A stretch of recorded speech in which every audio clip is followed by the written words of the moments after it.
눈에 들어가도 상처 위에 발라도 혹은 아이들이 실수로 먹더라도 괜찮아야 한다는 마음으로 달려왔습니다. 아이부터 어른까지 수아비스. 이렇게 좋은 화장품 전 국민과 나누기 위해 수아비스 아이 모델 선발 대회를 개최합니다. 아이부터 어른까지 수아비스. 아이를 포함한 가족 모두가 참여 가능합니다. 지금 검색창에 수아비스 화장품을 검색하세요. 아이부터 어른까지 수아비스. 평생을 수아비스와 함께할 모델 바로 여러분과 여러분의 아이가 될 수 있습니다. 아이부터 어른까지 수아비스.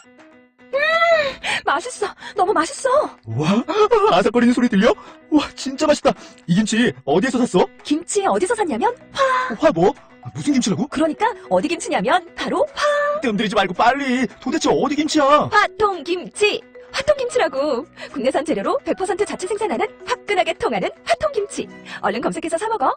한글도 남보다 빨리 깨치고 참 똑똑했는데 갈수록 실력이 뒤처지는 것 같아 걱정이에요. 혹시 초등학교 교과서 본 적 있어요?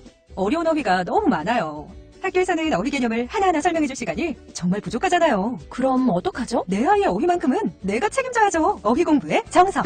초등어휘 3천, 초등어휘 5천. 검색창에 초등어휘 3천을 쳐보세요.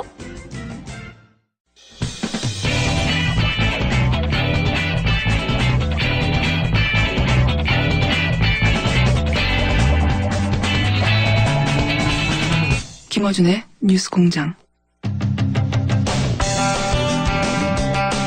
박근혜 전 대통령이 잠시 후 1시간 반 이후면 검찰에 출두하죠. 네, 쟁점들 짚어보겠습니다. 검찰 출신 국민의당 이용주 의원 전화 연결됐습니다.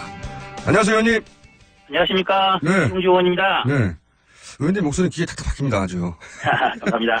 자, 우선 제가 궁금한 게 이렇게 이제 전직 대통령이나 거물급들을 소환할 때 검찰과 뭔가 사전 조율 같은 게 있지 않습니까? 그렇죠. 네, 어떤 걸 조율했을까요? 이번에도 아마 뭐 조율이 공식적으로 없다고 했는데 뭐 출석 일치라든지 예. 한 번에 조사를 마칠 것인지 이런 것 부분들에 대해서는 네. 사전에 조율이 있었을 걸로 봅니다. 그렇죠. 변호인단 측하고 검찰하고 조율이 있긴 있었을 것이다. 자, 그리고 이제 굉장히 궁금한 것이 이 녹화 부분에 있어서 영상 녹화 이게 될 것처럼 보도한 언론도 있고 아직 미정이라고 보도하는 것도 있거든요. 이 영상 녹화 조사가 이루어질까요? 예, 제 판단으로는 원만히 조율이 됐다면 영상 녹화를 하지 않았을 가능성이 좀 있지 않나 싶습니다. 지금까지 박 전 대통령 측에 검찰에 그리고 특검에 응하지 않았던 내용들은 예. 본인들이 조사 내용을 역사에 기록을 남기고 싶어 하지 않을 것 같고 조사 과정에서 어떤 내용으로 답변을 했는지 예. 최종적인 결정이 아니라 그 과정에 대해서도 나가는 게 원치 않을 가능성이 높지 않나 싶습니다. 그런데 그런 요구를 변호인단에서는 했을 것 같은데 검찰이 그걸 받아줬을까요? 아마도 이번에는 출석 그리고 일정을 잡는 데 있어서 별 잡음 없이 이른 시일에 일정이 합의되고 나왔지 않습니까? 네네. 그리고 이런 내용들은 기전에 특검에서도 어떤 부분 정도 특검과 이런 정도로 하기로 했다라고 서로 약속이 된 부분이 있지 않겠습니까? 그래서 네. 그런 부분을 받아들였을 가능성이 있다 이렇게 봅니다. 자, 그런데 이제 걱정되는 것은 이 박근혜 전 대통령 측에서 혹은 뭐 예전에 보면 최순실 변호인 측에서 이 강압 수사 프레임을 들고 나온 적이 있지 않습니까? 영상 녹화 수사를 하지 않으면 혹시 중간에 검찰의 뭐 강압적인 그 수사 분위기 때문에 더 이상 받을 수 없다든지 아니면 나중에 그런 언론 플레이 한다든지 이런 우려가 있지 않을까요?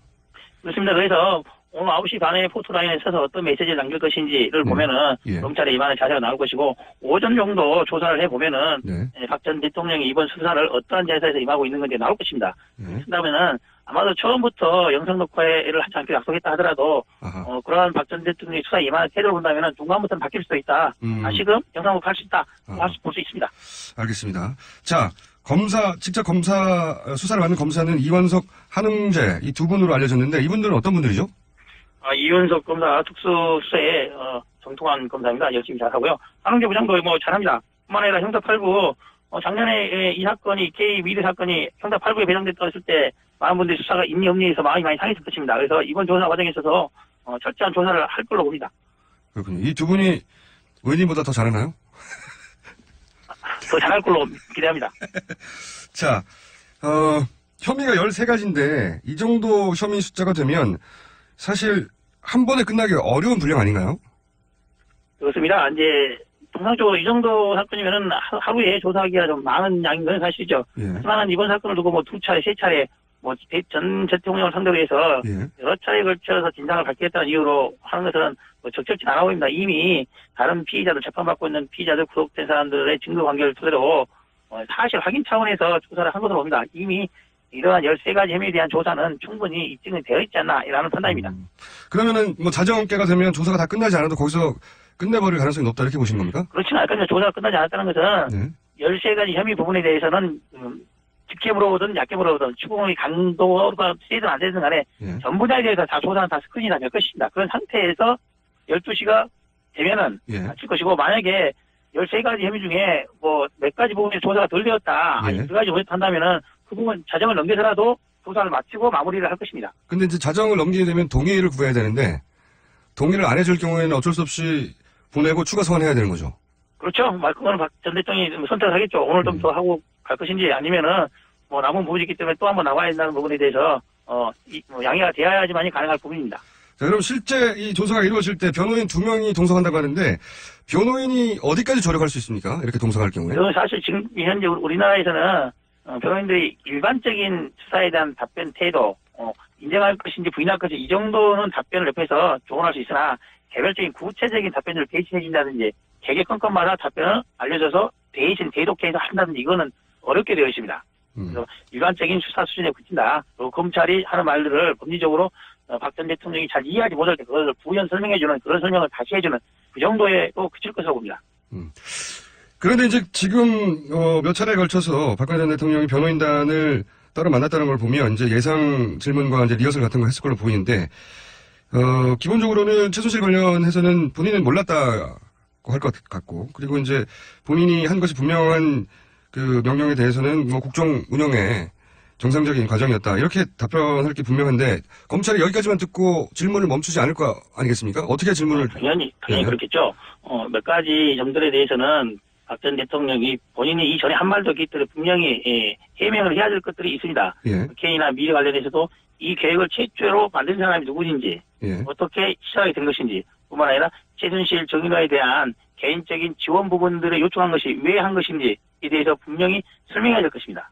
그런 추가 질문들이 있겠죠. 당연히 추궁하고. 당연히 있겠죠. 예. 그러면 질문만 하지 않고 이미 검찰이 확보한 뭐 물증이나 뭐 녹취나 이런 게 동시에 제시되면서 그런 게 이루어질까요?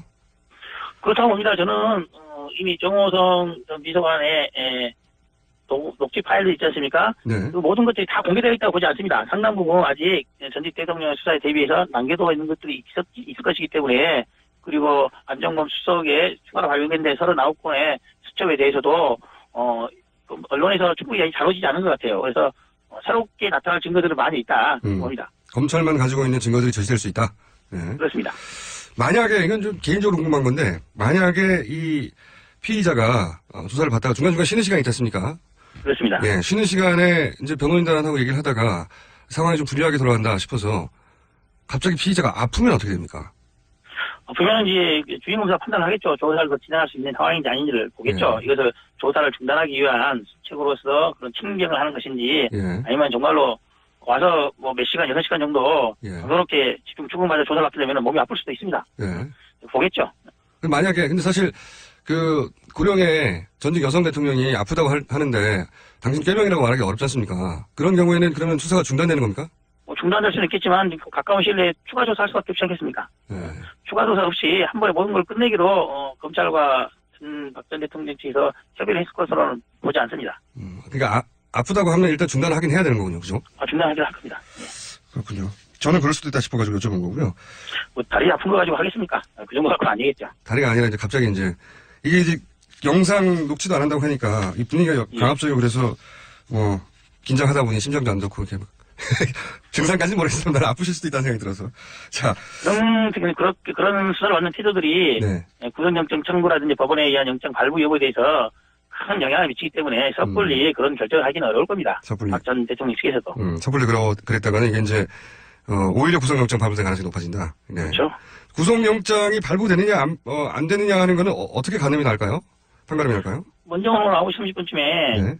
포토라인에 서서 박 전 대통령이 어떤 자세로 수사 임하는지 어떤 메시지를 내놓을 것인지 본인이 지금도 모든 게 정말 무고하다고 생각하고 거짓말을 엮인 걸로 생각하는 것이란 메시지가 있을 것입니다. 예. 일반적으로 지금까지 전 대통령이 자리에서 이 자리에 섰다는 것에 대한 안타까움을 하고 사실대로 조사받겠다 이 정도로 말씀을 한다면은 예. 그리고 검찰의 수사 과정에서 여러 가지 그 성실히 해명한다면은 뭐 그런 자세 등이 법원에서 판단을 할 수 있겠죠. 단지 다만 그렇지 않을 경우에 예. 저는 법원에서도 영장의 발부 여부에 대해서 국민들의 여론 그리고 법리적인 부분들을 충분히 검토할 수밖에 없지 않나라는 생각을 합니다.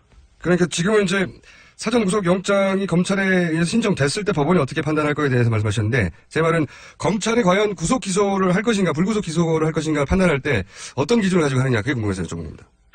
제가 보기로는 이미 김수남 검찰총장이 본인을 임명한 전 대통령을 상대로 수사를 진행하고 있고, 작년에 수사 과정에서도 박 전 대통령이 검찰이 정치적으로 편향되게 수사하고 있다라고 말을 했지 않습니까? 네. 이제 와서 검찰이 그런 태도를 되돌리기 어렵다고 봅니다. 다만 제 판단으로는 걸림돌이 하나가 있는데요. 황교안 대통령 권한대행의 입장이 무엇일까가 궁금해지는 대목입니다. 그게 왜 그렇습니까? 우선적으로 대통령이 법무부 장관을 통해서 검찰총장에 대한 수사에 관여할 수 있는 통로가 있지 않겠습니까? 네네. 그래서 이번 사건에 대해서도 황교안 대통령 권한대행이 이장재 차관이죠. 법무부 장관 대행을 통해서 청와대 수사를 영향을 미칠 수 있고 의견을 개진할 수도 있다. 아마서 그래서 이번에 박 전 대통령이 지금의 시점에 있어서 데이터를 넘기지 않고 수사에 응한 게 아닌가 하는 판단도 해볼 수 있습니다. 그렇군요. 그러니까 지금 황교안 대행이 불구속 기소 의견을 검찰총장에게 개진했을 수도 있다. 이런 가능성도 있다. 그렇게 보시는 거군요. 조사 결과를 다 보고를 받은 이후에 법무부 장관을 통해 보고를 받은 후에 법무부 장관을 통해서 그러한 의견을 개진할 수도 있다. 또 수사지 형태로 발동할 수 있다. 이렇게 볼 수 있습니다. 그럴 경우에 이제 국민 여론은 사실은 문제가 있으면 구속 기소하는 여론이 훨씬 높은데도 불구하고 검찰총장은 고민을 하게 되겠죠. 그럼? 검찰총장 고민하겠지만은 법률적으로는 법무부 장관의 수사 일반적인 수사 지휘에 그리고 개별적인 구치 사건에 대한 법무부 장관의 지휘에 따를 수밖에 없는 구조가 되기 때문에 그것을 방패 삼아서 불구속 수사 지시를 할 수도 있죠. 그럴 경우에는 반드시 법무부 장관, 청와대가 그런 결정에 대한 정치적, 법적 책임을 져야 하는 것이죠. 그런데 이제 황교안 대행이 그런 수사 지휘를 했는지 안 했는지를 나중에 언론들이 추후에 알 수 있습니까? 그거는 법무부 지금 장관 대행이죠. 이제 차관께서 그런 지시를 하려면은 공개적으로 할 수밖에 없을 것입니다. 아, 그래요? 또 그런 연유에 그런 결정하게 된 판단의 근거도 제시를 해야 되겠죠. 아, 이게 은밀히 이루어질 수는 없는 일입니까, 절차적으로? 그렇습니다. 아하. 그럼 또 그게 더 쉽지 않겠군요. 공개된다면 황교안 대행이 여기서 전직 대통령을, 본인을 임명한 그 사람을 불구속 기소하라고 수사 지휘하는 자체가 또 논란이 크게 될 수 있겠군요. 그렇습니다.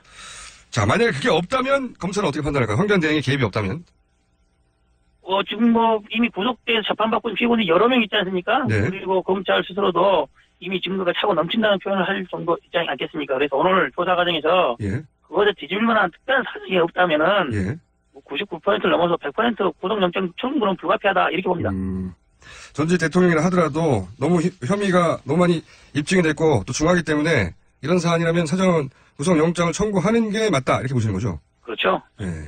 만약에 사전 구속영장이 청구 안 된다면 오히려 그게 어떤 정치적 판단에 의해서일 것이다 이렇게 보시는 거고요? 그렇게 볼 수밖에 없지 않겠습니까? 만약에 현 상태에서 특별한 박 전 대통령 측에 명확한 반대 증거가 제시되지 않는 한 김기춘, 조윤선, 한종범 등 여러 많은 고위 공직자들이 구속돼 있는데 그 사람들을 구속 상태로 재판받고 있지 않습니까? 그 사람들을 먼저 풀어줘 석방한 다음에 불구속 규정을 해야겠죠. 만약에 해야 되려면은. 형평이 전혀 맞지 않는다. 그렇습니다.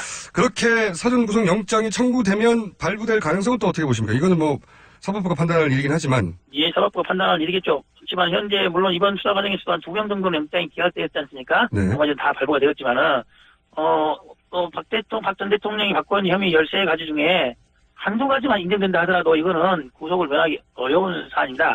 뿐만 아니라 박 전 대통령이 전직 대통령이 넘어서 탄핵의 결정을 받은 상태 아니겠습니까? 그래서 전직 대통령에 대한 애우를 고려한다고 하더라도 증거관계상 범죄 사실이 인정된다면은 영장을 발부할 가능성이 높다 이렇게 판단합니다.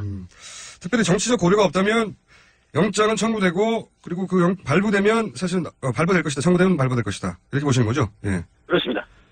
탄핵 때 99% 탄핵될 거라고 전망을 하셨고, 그 맞추셨고, 이 사전 구속 영장과 영장 발부는 몇 퍼센트나 됩니까? 가능하시기에? 98% 정도 된다고 봐야죠. 98%. 이 2%는 황교안 대행의 존재 때문인가요? 그렇습니다. 그런데 이제 단순히 검찰 출신을 넘어서 이제 의원이시니까, 정치인이시니까 제가 이 질문도 하나 더 여쭤보자면, 이 법정 구속이 되면, 전직 대통령이 구속이 되면, 물론 구속을 해야 된다는 여론이 훨씬 높긴 하더라도, 이 대선에 어느 정도 영향을 미치지 않을까요? 어떻게 보세요? 당연히 영향을 미칠 수밖에 없지 않겠습니까? 먼저 네. 박 전 대통령에 대해서는 지금도 상당수의 지지하는 지지층이 있지 않겠습니까? 네네. 만약에 박 전 대통령이 현실적으로 구속이 된다면은 그 지지자들의 눈은 향후 대선 이후에 박 전 대통령을 사면시킬 수 있는 정치 세력이 누구인지를 찾아볼 수밖에 없겠죠. 그렇겠죠. 어떤 정파가 이후에 자신들이 지지하고 있는 박 대통령에 의한 재판 그리고 사후 안대를 담보해 줄 수 있는지를 살펴보고 또 구속이 된 상태에서도 석방해달라는 정치 투쟁들이 일어나지 않겠습니까? 그럴 수 있습니다. 그래서 네. 그런 과정들이 대선 과정 그리고 대선 이후에도 나타날 수밖에 없다 이렇게 봅니다. 자, 그게 이 야권에 유리합니까? 불리합니까? 가장 유리한 쪽은 아마도 정치적으로 말하면은 문재인 전 대표님한테는 유리한 측면이 있죠. 문재인 전 대표는 지금 적폐청산을 하자라고 하는데 그리고 대결 구도가 선명해지지 않겠습니까? 그런 차원에서. 그래서 예. 아마도 그런 구도로 가면은 문재인 대표 측에 조금 더 유리한 국면이 될 것이다. 예를 들면은 문재인 전 대표랑 맞서 싸우는 다른 야당의 대선 후보들은 정책이라든지 뭐 다른 걸 가지고 좀 경쟁을 해보려고 할 텐데 이 대선에서 박 전 대통령의 구속 그리고 적폐청산이 주된 화두가 된다면은 그쪽으로 다 쏠리게 돼서 선명성이 문재인 전 대표가 좀 더 갖고 있는 건 사실이기 때문에 다른 야당 후보들은 좀 그런 구도가 옳지 않지 않을까라는 생각을 합니다. 뭐 이런 해석도 가능하지 않을까요? 이미 그 박근혜 전 대통령이라고 하는 상징적인 인물이 구속되면서 적폐는 청산되었구냐. 뭐 그런 생각이 들어서 말씀하신 대결 구도가 좀 약화되고 오히려 다른 후보를 바라보는 여유가 좀 생기지 않을까 싶기도 한데. 이제 그것이 대선이 예. 지금 한 45일 정도 50일밖에 못 남았는데요. 만약 그런 구도 대선이 5개월 후에 있다면은 가능하겠지만은 너무 촉박하다. 60일 이내지 않습니까? 결국에는 예. 그렇다고 한다 그 안에 그 사이의 시점에서는 약간의 혼란이 5일, 10일 정도 보름만 간다 하더라도 대선에 큰 영향을 미칠 수밖에 없는 구도인 거죠. 알겠습니다. 해석은 여기까지 듣고요. 만약에 지금 예상하신 것이 예상한 대로 안 되면 저희가 다시 연결하겠습니다. 예. 오늘 말씀 감사합니다. 바랍니다. 예, 네. 감사합니다. 지금까지 국민의당 이용주 의원이었습니다. 이미지 실컷 한번 써보고 싶다면?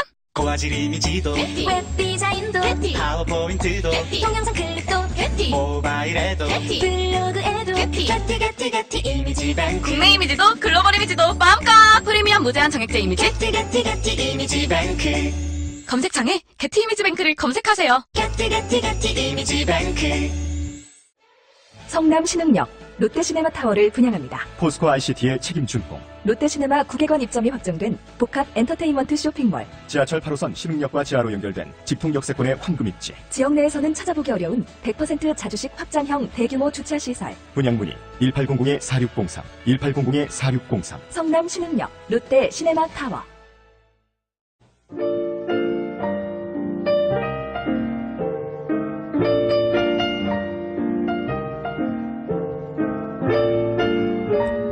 자, 불친절한 AS. 오늘은 노승일 씨 인터뷰가 짧았는데도 노승일 씨 관련 문자가 가장 많이 왔습니다. 네. 묻다가 왜 눈물이 날까요? 생활비를 뉴스공장에 모아봅시다. 촛불 기금 좀 나눠주세요. 어준이 형, 노승일 씨 채용해주세요. 예, 책을 내면 어떨까요? 예. 초등학교 방과 후 배드민턴 수업 등 기억 좋습니다. 예. 밤에는 동호회로 쓴 레슨 하시고, 낮에는 학교. 여러 가지 아이디어들이 많이 왔습니다. 네. 우리가 이 내부 고발자들이 나타나면 고마워하고 환호하다가, 그 뒤는 어떻게 되는지 모르죠. 네. 대부분 굉장히 생활이 어려워집니다, 이런 분들이. 그래서 굳이, 만나봤습니다, 오늘. 최순실 씨 불법 자금이 환수되면 내부 고발자들이나 강제 해고된 동무원들, 그분들을 왜 썼으면 좋겠습니다. 그분들에게 개인적으로 이 돈을 돌릴 수는 없고요. 아마도 국고 환수도 날 테니까. 근데, 단체 같은 거 만들어야 되지 않을까요? 기본적으로? 네. 그래서 내부 고발을 한 분들이 불이익을 당하지 않고, 보호받고, 자기 생활 정지 가능하다. 이런 사회적 메시지가 있어야 이런 내부 고발자들이 계속 나오죠. 그래서 굳이 만나봤습니다. 여기까지 하겠습니다.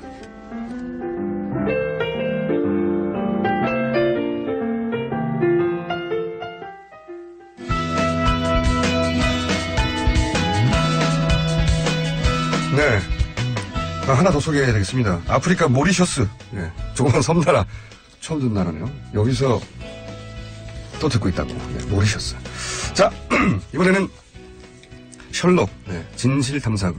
셜록. 이게 셜록이 회사 이름은 아니죠? 회사 이름입니다. 주식회사 셜록이에요? 네.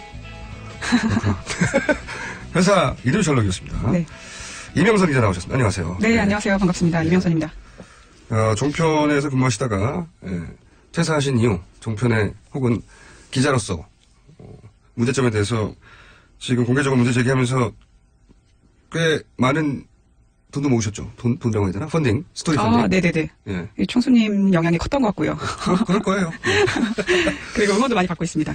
네. 자, 왜냐면 많은 사람들이 이게 참 문제라고 얘기해봤지만 네. 이 문제를 보통은 이제 전직 직장이나 전직 동료들에서 얘기해야 되니까 네. 껄끄러워서 문제인 건 알지만 이걸 내가 인간적인 갈등도 생기죠. 그렇죠. 그렇죠. 사실 종편이 어떤 단일의 괴물이다. 이렇게 보는 거는 말이죠. 그렇죠. 아니죠. 네. 제가 아는 뭐 한 100여 명이 다니는 집단이기 때문에 네. 조직이기 때문에 사실 처음에 많이 망설여졌습니다. 그 안에는 분명히 개인적으로 진보적인 분들도 있고 보수적인 분들도 있고 네, 네. 여러 층이 섞여 있을 텐데 종편을 묶여서 네. 그렇지만 네. 인간적인 갈등은 혼자 하시고요. 방송에서는 그중에 문제점이 되는 부분만 알겠습니다. 짚어보기로 하죠. 근데 오늘 주제가 이제 TV조선이 종편 재승인 심사에서 탈락 가능성이 많다는 보도가 계속 나왔어요. 네, 그 TV조선이 재승인 심사 결과 합격선이 650점을 못 넘겼죠. 네. 못 넘겼다고 알려져 있는데요. 근데 이거를 사람들이 그럼 TV조선의 영업을 더 이상 할 수 없는 취소 결정이 나느냐 이렇게 아는 분들도 있는데 그건 아니죠. 네, 그건 아니죠. 네. 최종적인 결과는 이번 주 중에 아마 나올 것으로 예상이 되는데 네. 아마도 그 까다로운 조건을 내걸고 네. 이번에도 조건부 재승인 결과가 나올 것이다. 이렇게 업계에서는 네. 많이 평가하고 있습니다. 조건부 재승인이라는 건 이제 점수를 넘지 못했는데 네네. 요러한 조건을 충족시키면 다시 승인을 해줄게 이런 거죠. 그렇죠. 이미 전례가 있죠. 네, 그 2014년에 한번 조건부 재승인을 받았죠. 근데 그간 바뀐 게 많이 있는 것이냐에 대해서는 논란이 많습니다. 조건부 재승인을 걸어봐야 조건부를 맞추는 게 네. 그것만 노력하면 되니까. 근데 이제 가장 문제가 됐던 거는 오보, 막말, 네. 뭐 편파보도 이런 거였잖아요. 예. 근데 살펴보니까 그 TV조선 심의 제재 현황을 살펴보니까 2013년에는 29건이었는데 예. 오히려 작년 2016년에는 161건으로 굉장히 증가했습니다. 그래서 여러 언론 시민단체에서 이 재승인을 허가해주면 안 된다, 승인해주면 안 된다 그렇죠. 이렇게 주장하고 있죠. 그럼 다른 종편의 이 징계 숫자하고 비교하면 TV조선이 어때요? 2016년 같은 기간으로 말씀을 드리면요. 예. 아까 TV조선은 161건이었죠. 예. 근데 그에 반해 채널A는 74건, JTBC는 29건, MBN은 27건입니다. 그렇군요. JTBC, MBN은 비교적 숫자로 보면 양호한 편이고 TV조선 채널 A가 많은데 그중에 TV조선이 2배가 넘네요. 네. 네. 나머지 종편 다 합친 것보다 많군요. 그렇군요. 예. TV조선이 좀 뭐랄까요? 강하죠. 예. 전 종편 자주 보거든요. TV조선을 제일 자주 보십니까? TV조선이 제일 자극적이에요. 그렇군요. 제일 자극적이어서 용감하고요. 네. 훅 잘 지르고요. 네. 네네. 그래서 종편들마다 이제 특색이 있으니까 네. 특색이 있는데 TV조선 같은 경우에는 잘 지릅니다. 네. 똑같은 사건도 표현을 더 강하게 하는 편이고. 네. 그러니까 뭐랄까요? 장치가 많지는 않고 네. 출연하는 사람들의 발언의 강도가 센 편이다. 네. 뭐 버라이어티가 막 이렇게 방송을 꾸민다기보다는 네. 스튜디오에 나와서 토크하는 사람들이 대단히 강하게 발언한다. 그 시사 데일리 프로그램들이 보통 그렇잖아요. 그렇죠. 근데 이번 이 재승인 여부 때문에 네. 한 2-3개가량이 이미 내렸죠. 그리고 지금 분위기는 어때요? 내부 분위기는 어떻다고 합니까? 취재 결과? 발등에 불이 떨어졌다 이렇게 표현하는 게 정확할 것 같은데 그렇겠죠. 우선 네. 일단 저와 통화한 내부자에 따르면 네. 하루가 멀다 하고 회의 있다. 보도국장이 앵커 등 실무진들 불러서 회의하고 있다. 조심해라. 뭐 신경 써야 된다. 이렇게 얘기하고 있는 상황이라고 하는데요. 네. 내일은 이와 관련돼서 청문회가 방통위원들 중심으로 열릴 예정이고 그다음에 이번 주 내로 재승인 최종 결과가 의결될 것으로 보이기 때문에 아마 이번 주가 최대 분수령이 되지 않을까. 조심을 해야 되는. 이게 이제 TV조선 입장에서도 굉장히 과거의 위기하고는 다르게 인식할 것이 이게 네. 이제 정권 교체기다 보니 네. 예, 그럴 가능성이 높다고들 판단하다 보니 네. 이게 정말로 취소로 갈 수도 있지 않을까 하는 위기감이 있을 것 같아요. 그렇죠. 내부적으로는. 그래서 조치를 어떤 걸 취하고 있답니까? 일단 어제 조선일보 이면에도 이에 대해서 보도가 됐는데요. 바로 옴부즈맨을 실시하겠다. 이렇게 밝혔습니다. 이 내용은 심사위원들이 상주를 하면서 출연자가 막말을 하거나 아니면 타인의 명예훼손을 하면 바로바로 자막이나 앵커 멘트로 수정하겠다. 뭐 이런 걸 밝혔고요. 또 두 번째로는 원 스트라이크 제도, 3스트라이크 제도를 도입하겠다. 이렇게도 밝혔습니다. 그게 뭡니까? 이에 대해서 밝히면 출연자가 네. 한 번이라도 법정 제재를 받으면 출연을 일정 기간 정지시킨다. 그리고 3스트라이크는 법정 제재를 3번 받게 되면 아예 프로그램을 없애버리겠다. 이런 겁니다. 그러니까 한 사람에 대해서는 제재를 한 번 받으면 그 사람은 퇴출이고 네네. 같은 사람이 아니라 여러 사람이 어쨌든 각각 3번을 받으면 그 프로그램 자체를 없앤다. 그렇죠. 근데 또 저와 또 통화를 한 네. 그 TV조선 내부자는 오히려 좋아하더라고요. 왜요? 그러니까 이번 기회로 좀 우리가 바뀔 수 있지 않겠냐. 아, 이런- 내부적으로도 이게 문제가 많다고 생각하고 네. 했었군요. 네네네. 네. 그 뒤이어서 말씀드릴 텐데. 제가 네. 간접받은 제보 중에 하나는 네네. 보통 이제 이런 방송을 진행하다가 네. 발언들이 쭉 나오잖아요. 패널들의 발언들이. 네네. 그러면 이제 그걸 모니터링하고 있던 제작진 간부가 네. 예를 들어서 그 중간에 개입을 해서 진행자한테 저 사람의 발언을 커트해라. 네. 근데 이제 그 커트가 보통은 정치적 편향, 그러니까 야당에 유리한 발언이 있으면 커트해라. 라는 식의 개입이 있었다는 얘기를 들은 적이 있어. 아, 그렇군요. 예. 그건 문제가 있죠. 그러니까요. 그러니까 TV조선을 보는 분들의 성향이 아무래도 보수적인 성향이 고연령층이니까 네. 그분들이 싫어할 발언을 하지 말라고 하는 의미도 있을 것이고 네. 네. 그리고 이제 그렇게 해서 정치적 영향을 미치려고 하는 의도도 있겠죠. 그렇죠. 뭐 그런 식의 개입이 있었다는 얘기는 제가 들었는데. 그리고 이제 앞으로는 그런 이제 자극적인 발언이 나와서 문제가 생기면 프로그램 아예 폐지해버리겠다. 그렇죠. 근데 법정 제재가 그렇게 뭐 많이 나오지 않습니까? 잘 안 나와요, 근데. 네, 그게 아까 말씀드린 시민 제재 현황에서는 되게 많아 보이지만 여기 이 중에서도 법정 제재는 또 소수입니다. 한 10% 정도로 보시면 될 것 같은데요. 네. 예, 아마 그렇기 때문에 뭐 프로그램 폐지되거나 뭐 이런 거는 자주 발생되지 않을 것 같다는 생각이 듭니다. 그리고 이제 이렇게 되면 게스트들도 조심해요. 예. 자기도 밥줄 문제가 생기는 것이고. 네. 자기 때문에 프로그램이 없어질 수도 있잖아요. 그렇죠. 그러면 TV조선의 이 고유한 색깔은 어떻게 되는 건 걱정되네요. 좀 나름 즐기는데. 자, 이 TV조선의 자구책에 대해서 네. 이 언론 관련 시민단체 반응은 어떤지 그 취재를 언론, 해오셨죠? 네, 전국 언론노동조합을 네. 비롯해서 15개 언론단체들이 모여있는 언론단체 비상시국 회의는 지난 9일에도 이와 관련돼서 시국회의를 했습니다.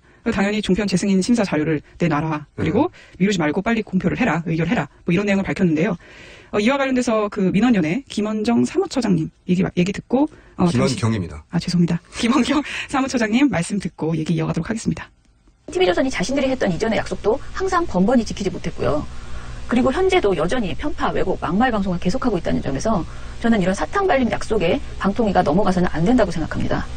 불합격점이 나온 방송사는 재승인에서 거부하는 것이 순리입니다. 정치적 셈법으로 규정과 원칙을 무시한 결정을 한다면 방통위는 한 방송사의 사익을 위해서 국가공익을 저버리는 것이죠. 그리고 국민과 시청자를 뒷전으로 두는 행태라고 생각합니다. 시민단체 입장에서는 이렇게 강하게 말할 수밖에 없죠. 시민단체는 그렇죠. 사실은 이런 와치독이니까요. 네.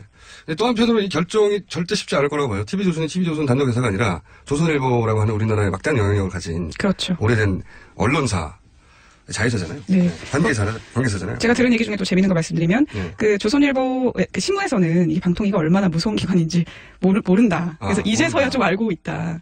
게다가 TV조선에 이런 제작진들이 신문을 만들던 분들, 기자 그렇죠. 출신들이 많아서 네. 저는 이제 조선일보, TV조선을 이렇게 지를 수 있었던 이유 중에 하나가 네네.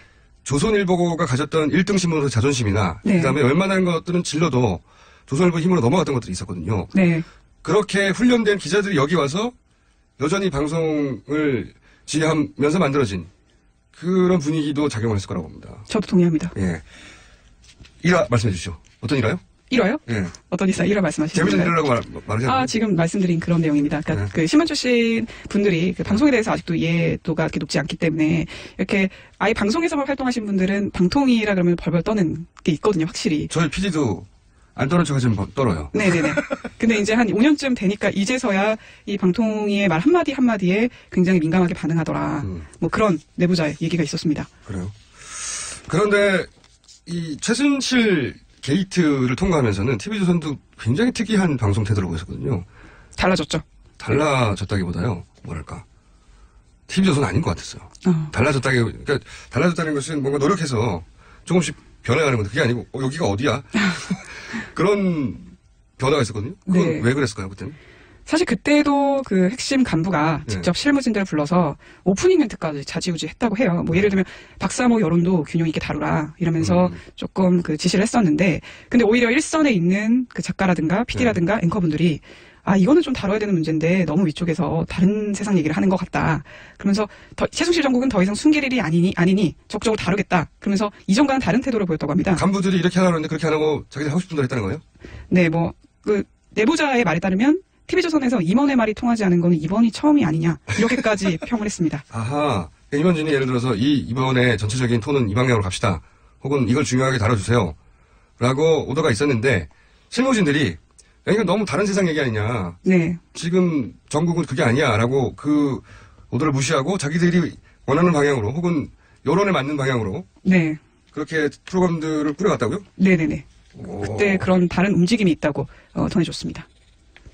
직접 들으신 이야기고. 네. 내부적에서. 네. 재밌네요. 그래서 그랬었군요. 근데 요즘은 또 다시 돌아간 것 같은데.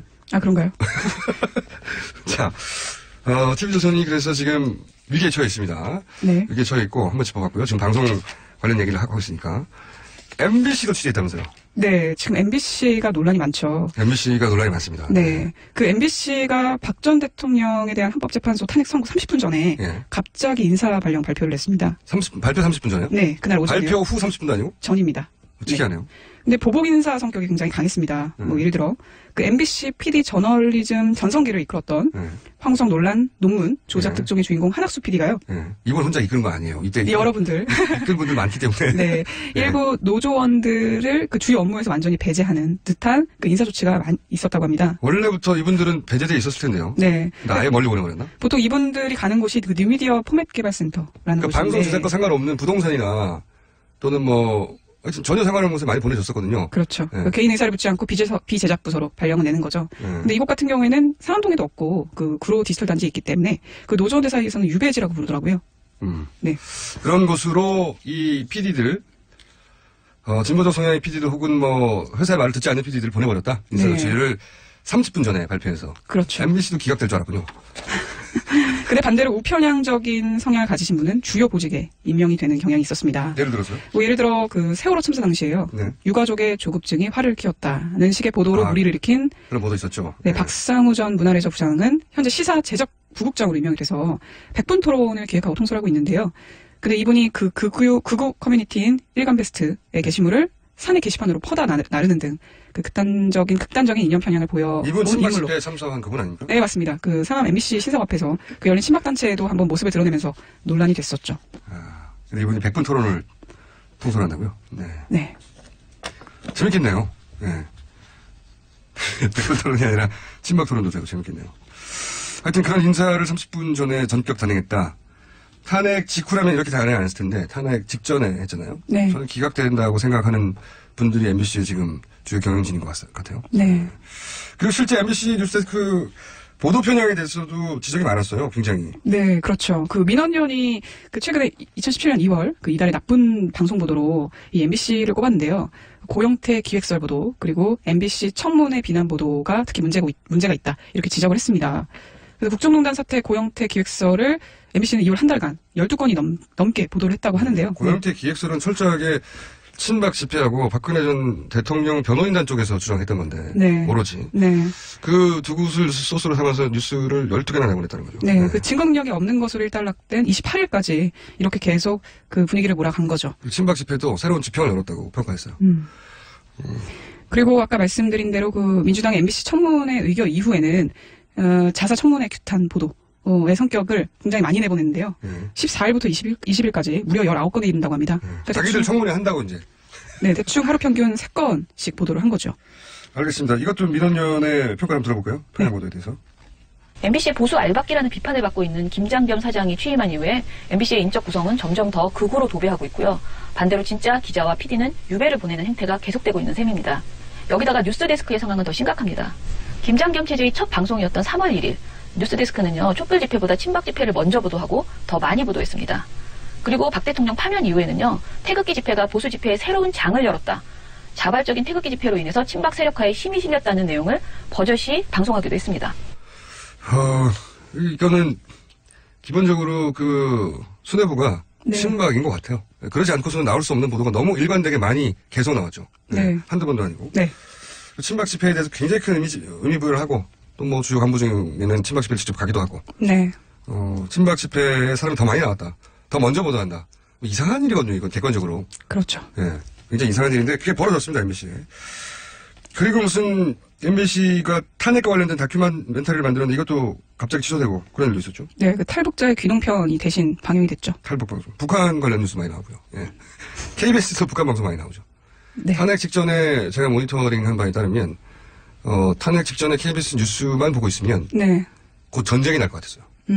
종편과 닮아가는군요. 자, 방송 환경이 이렇습니다, 현재. 그래서, 이 방송 환경으로 종편에 대해서 직접 종편에 근무했던 진실탐사그룹의 셜록 기자님이 짚어주고 있는데, 이렇게, 이것밖에 사례가 더 없느냐? 더 있겠죠.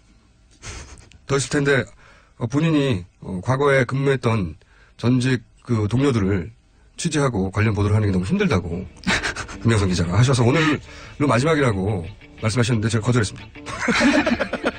다음 주에 또 뵙기로 하고. 이명선 기자였습니다. 감사합니다. 네, 감사합니다. 네. 저는 김어준이었습니다. 내일 다시 뵙겠습니다. 안녕!